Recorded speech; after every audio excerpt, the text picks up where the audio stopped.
This is a new episode of the podcast AI Unraveled, created and produced by Etienne Newman, a senior software engineer and passionate soccer dad from Canada.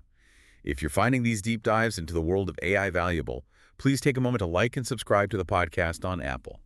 Welcome to this deep dive where we're cutting through the noise to bring you the most important developments in AI as of April 3rd, 2025. You're here to get up to speed quickly and thoroughly, and that's exactly what we're going to do. We've got some pretty fascinating ground to cover, from AI seemingly mastering human conversation to its increasing role in education, and even how it's, well, shaking up the economy. It's definitely a packed day for AI, isn't it? You're looking for the signal and all the noise, and we've certainly got some strong signals coming through. We're going to explore a potential landmark in AI communication with the Turing Test, then see how that intelligence is being applied to learning, witness the creative potential of new AI tools, discuss the crucial work being done on AI safety, and look at the surprising ways AI news can ripple through the financial markets. Yeah, and more too. Oh, yeah. Plus, we'll touch on some intriguing shifts in data ownership and AI's ability to conquer new challenges. Absolutely.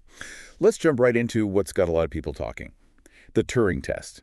Researchers at UC San Diego have reported that OpenAI's latest model, GPT 4.5, managed to achieve a 73% success rate in the Turing test. Now, for anyone who might not be completely familiar, what exactly does passing the Turing test mean in this specific context? Well, in this study, it meant that human judges engaging in brief, like 5-minute text-based conversations incorrectly identified the AI as a human 73% of the time. The setup was quite interesting. A three-way interaction where the judge was comparing both an AI and a human simultaneously. So that direct comparison makes the results particularly noteworthy, I think. 73%. That's a high Boy. percentage. Makes you wonder, what were the judges focusing on in these conversations? Was it about, deep philosophical debates or complex problem solving? Not really, no. The report actually highlighted that over 60% of the interactions centered around really everyday topics, daily activities, personal detail, just casual conversation. This suggests that the AI's strength lies in convincingly mimicking the nuances of ordinary human exchange, Hmm. not necessarily in displaying, profound knowledge or anything. That's fascinating. I initially thought the Turing test focused more on factual recall, maybe logic puzzles. So it's interesting to hear about the emphasis on everyday conversation and even emotional cues. And it wasn't just GPT 4.5 making headlines, right? Meta's model, Llama. Yeah, Llama 3.1 405. It also showed a significant success rate, reportedly achieving 56%. And when you consider that earlier models like GPT-4o hovered around, 20%, you really see the rapid progress being made in this specific area. Wow.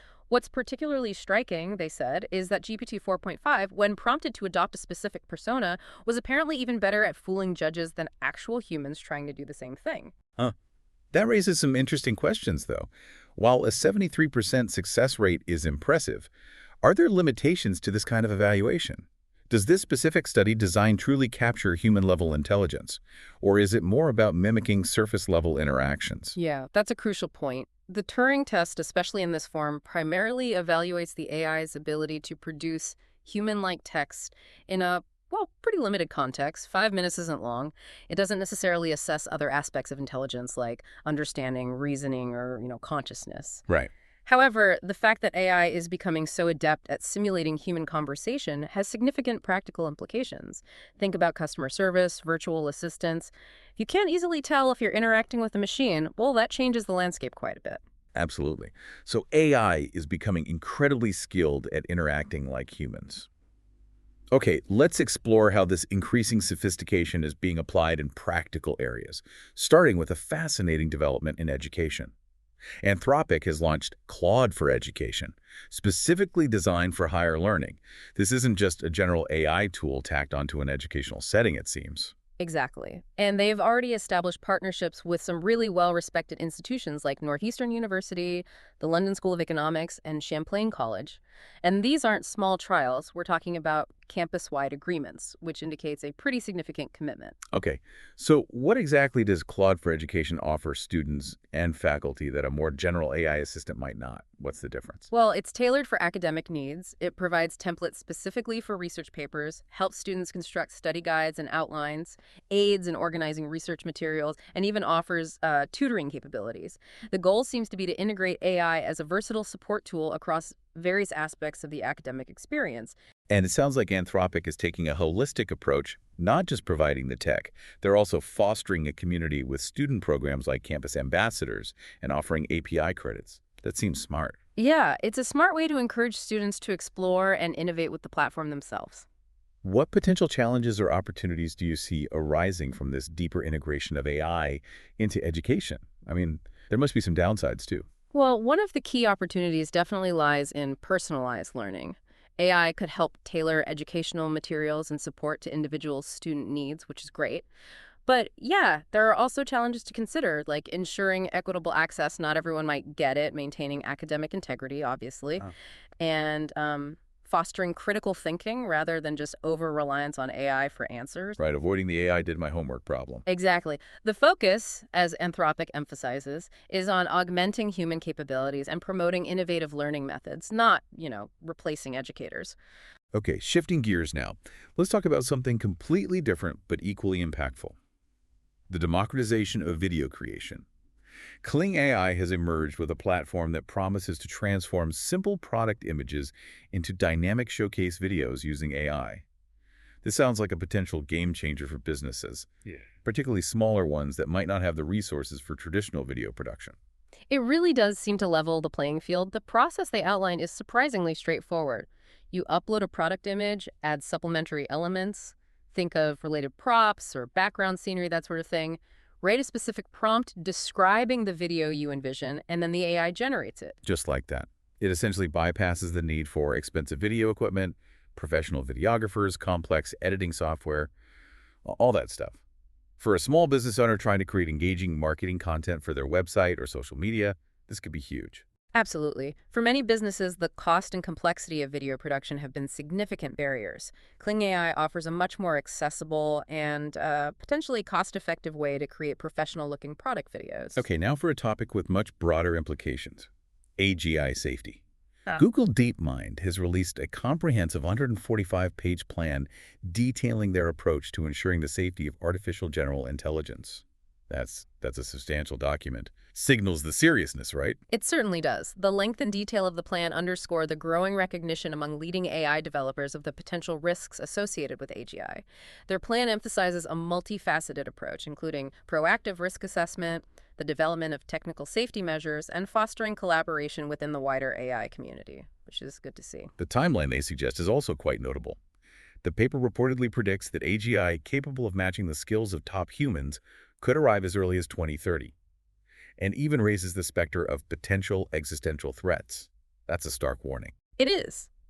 DeepMind even draws comparisons between its safety approach and those being taken by OpenAI and Anthropic, suggesting some differences in their priorities and methodologies. They reportedly express some concerns about OpenAI's emphasis on automating alignment and suggest Anthropic might be, perhaps, less focused on security aspects, a bit of competitive positioning there, maybe. And a key concern they highlight is deceptive alignment, where an AI might intentionally conceal its true objectives. The fact that they believe current large language models might already exhibit potential for this, that's quite concerning. It is. It's a tricky problem. So what kind of technical safety measures are they proposing to address these risks, broadly speaking? Well, while the details are extensive, the recommendations broadly focus on two main areas. The first is mitigating targeted misuse, like, the use of AI for sophisticated cyber attacks. This involves measures like rigorous security evaluations and access controls. The second area is addressing the risk of misalignment, making sure AI systems reliably pursue the goals we actually intend.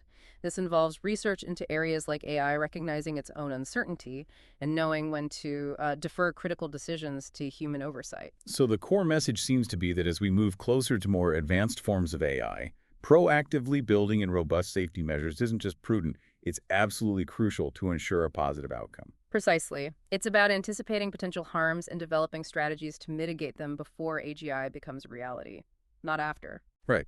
Okay, let's pivot now to the economic ripples we're seeing, sometimes in response to AI-related news, sometimes just broader tech.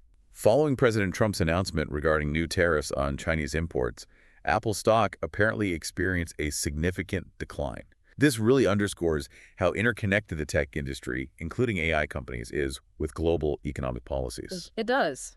The proposed tariff plan, which includes a 10% blanket tariff on all imports plus specific levies, including a potential 34% tariff on goods from China, that's clearly introduced a lot of uncertainty for investors. And companies like Apple, with huge supply chains in China, are particularly sensitive to these kinds of trade policies. And it wasn't just Apple feeling the impact, was it? The report indicates that other major tech players like Nvidia and Tesla also saw their stock prices decrease. Yeah, even the broader market, as reflected by the S&P 500 ETF, experienced a downturn. It illustrates the interconnectedness of the global economy and the significant influence that trade tensions can have on the tech sector. And for Apple specifically.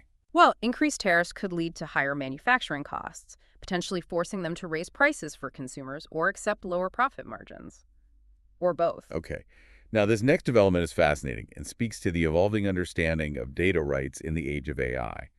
Vana, an AI platform, is reportedly allowing users to claim ownership in AI models that have been trained using their personal data. This sounds like a potentially fundamental shift in how we think about data and AI. It's a truly innovative concept, yeah.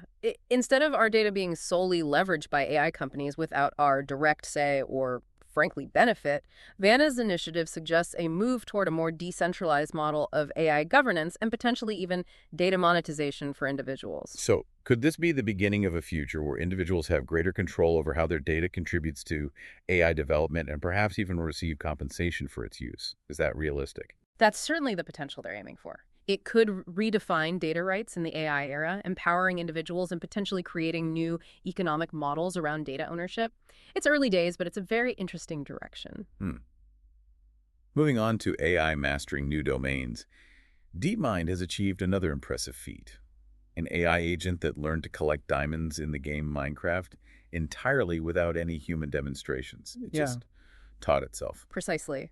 By employing model-based reinforcement learning, the AI agent was able to build an internal understanding of the Minecraft environment and develop its own strategies to achieve the goal of finding and collecting diamonds. Can you quickly explain model-based reinforcement learning? Sure, it's basically a technique where the AI learns a model, like a simulation of how the world works, and then uses that internal model to plan its actions, testing things out virtually before trying them in the real game world. That's remarkable. It goes beyond simply following instructions or mimicking observed human behavior.